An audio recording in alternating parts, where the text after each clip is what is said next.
L'hypersensible, c'est un révélateur.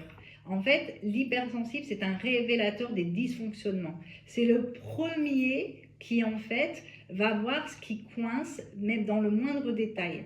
Et en fait, la société, finalement, va renvoyer à l'hypersensible que c'est lui qui a un problème, alors que, en fait, c'est l'inverse. C'est-à-dire que l'hypersensible renvoie le premier, finalement, tous les symptômes de la société. Et notamment, le plus gros symptôme de la société, c'est qu'elle est complètement coupée de la sensibilité, alors que être humain, rien que ça, c'est être et humain, c'est vraiment une respiration première et, et, euh, et à l'infini. Et en tout cas, c'est du vivant et c'est de la sensibilité en premier, ce vivant-là.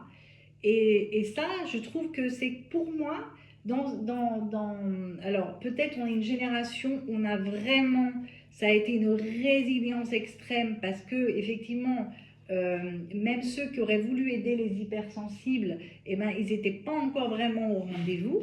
Mais par contre, maintenant, ça change beaucoup et je trouve que finalement c'est une chance. Maintenant pour moi, je me dis mais c'est une chance d'être finalement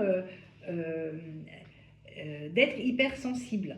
Mais c'est vrai qu'il y a un switch qui se fait, c'est-à-dire qu'il faut vraiment quelque part, c'est comme si on a un habit qui est à l'envers et qu'on va le remettre à l'endroit. C'est-à-dire qu'il y a un moment donné, tout ce qu'on a cru qui était finalement, euh, on va dire, oui, je vais prendre souvent le mot handicap, et ben maintenant c'est une force.